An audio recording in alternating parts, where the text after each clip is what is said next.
ولا تموتن إلا وأنتم مسلمون. Saudara-saudara hadirin jamaah salat Jumat Masjid Jami' Nurul Hidayah rahimakumullah. Marilah senantiasa kita memanjatkan puja dan puji syukur kehadirat Allah atas segala limpahan nikmat taufik dan hidayahnya, sehingga sampai siang hari ini kita dapat bermuwajahah berkumpul di tempat yang mulia ini untuk melaksanakan ibadah salat Jumat berjamaah. Salawat teriring salam semoga senantiasa tercurahkan bagi junjungan kita Nabi Muhammad sallallahu alaihi wasallam. Semoga kita sebagai umatnya akan senantiasa istiqamah menjalankan sunnah-sunnahnya, mengamalkan anjuran-anjurannya, mentaati perintah-perintahnya, meniru suri tauladan akhlak mulianya, dan meneruskan dakwah perjuangannya, sehingga kita pantas menjadi umatnya Nabi Muhammad yang akan selamat dalam kehidupan dunia sampai kehidupan akhirat. Amin ya rabbal alamin. Dalam kesempatan Jumat yang sangat baik ini, khatib ingin menyampaikan khutbah dengan tema 4 potensi keburukan dari keberadaan anak bagi orang tua. Saudara-saudara hadirin jamaah salat Jumat rahimakumullah. Rasulullah sallallahu alaihi wasallam bersabda dalam satu hadisnya, "Innal walada mabkhalatun majbanatun majhalatun mahzanatun." Sesungguhnya anak menjadi penyebab sifat pelit, pengecut, bodoh dan sedih. Inilah yang disabdakan oleh Rasulullah sallallahu alaihi wasallam. Maka pelajaran yang bisa kita ambil pertama adalah bahwa anak bisa menjadi penyebab munculnya sifat pelit. Pelit yang pada akhirnya berhubungan dengan masalah harta benda. Karena orang tua merasa terbebani terhadap pembiayaan kehidupan anak, maka terkadang kita menimbulkan dalam hati kita sifat bakhil atau pelit, tidak mau berbagi. Padahal dalam harta yang kita miliki, tidak semuanya hanya milik kita, keluarga kita atau anak-anak kita, tetapi ada milik Allah Subhanahu wa ta'ala, atau infak di jalan Allah Subhanahu wa ta'ala. Di dalam Al-Quran Allah Subhanahu wa ta'ala berfirman, "Wala yahsabanna alladhina yabkhuluna bima atahumullahu min fadlih huwa khairul lahum bal huwa syarrul lahum sayutawwaquna ma bakhilu bihi yaumal qiyamati walillahi mirasus samawati wal ard wallahu bima ta'maluna khabir." Janganlah sekali-kali orang-orang yang kikir dengan karunia yang Allah anugerahkan kepadanya mengira bahwa kekikiran itu baik bagi mereka. Sebaliknya, kekikiran itu buruk bagi mereka. Pada hari kiamat mereka akan dikalungkan dengan sesuatu yang dengannya mereka berbuat kikir. Milik Allah lah warisan yang ada di langit dan di bumi. Allah Maha teliti terhadap apa yang kamu kerjakan. Yang kedua, bahwa anak bisa menjadi penyebab munculnya sifat pengecut.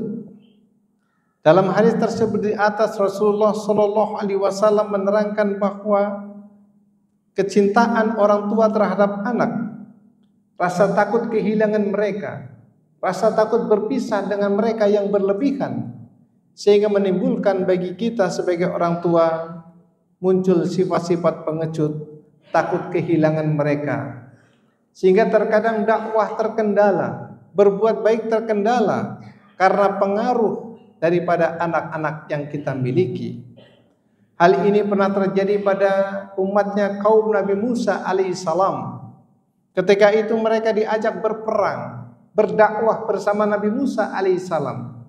Tetapi karena kecintaan kepada keluarganya yang berlebihan, kecintaan kepada anaknya yang berlebihan, mereka tidak mau berdakwah dan berperang bersama Nabi Musa alaihi salam. Di dalam Al-Quran Allah Subhanahu wa ta'ala berfirman, qalu ya Musa inna lan nadkhulaha abadan madamu fiha fadhhab anta wa rabbuka faqatila innaha huna qa'idun. Umatnya Nabi Musa mereka berkata, hai Musa, kami sekali-kali tidak akan memasukinya selama-lamanya selagi mereka ada di dalamnya. Karena itu pergilah kamu bersama Tuhanmu dan berperanglah kamu berdua. Sesungguhnya kami hanya duduk menanti di sini saja karena kecintaan kepada anak dan keluarganya. Saudara-saudara hadirin jamaah salat Jumat rahimakumullah.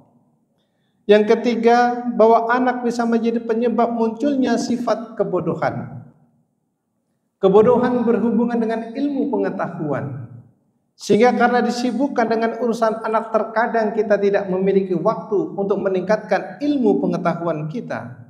Baik itu ilmu agama ataupun ilmu yang sifatnya keduniaan. Padahal sangatlah penting bagi kita sebagai orang tua untuk meningkatkan ilmu pengetahuan kita.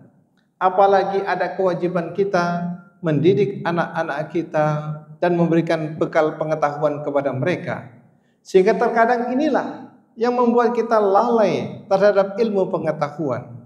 Allah Subhanahu wa ta'ala mengingatkan kita di dalam surah Al-Munafiqun ayat 9. Ya ayyuhalladzina amanu la tulhikum amwalukum wala auladukum an dzikrillah wa may yaf'al dzalika faulaika humul khasirun.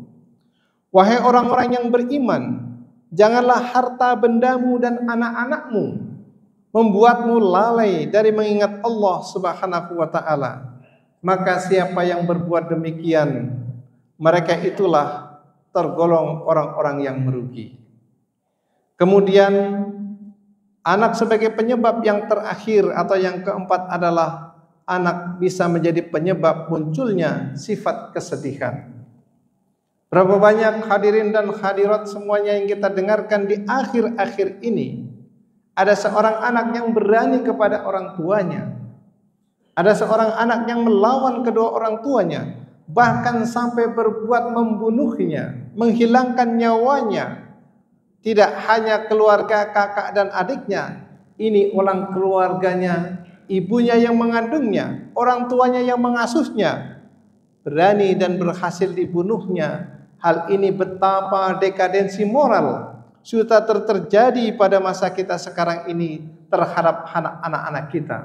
Maka marilah kita untuk menghilangkan sifat-sifat kesedihan terhadap anak kita, kita didik dengan sebenar-benarnya, terutama ilmu agama, pengetahuan agama kepada mereka, supaya mereka itu mengerti kebaikan dan keburukan di hadapan manusia, terlebih lagi di hadapan Allah Subhanahu wa ta'ala. Terlalu berlebihan sayang kepada anak tidaklah akan membuat kebaikan. Terlalu benci kepada anak juga tidak akan membawa kebaikan. Tetapi terkadang apa yang kita sukai belum tentu baik dalam pandangan Allah. Dan apa yang kita benci belum tentu juga buruk dalam pandangan Allah Subhanahu wa ta'ala.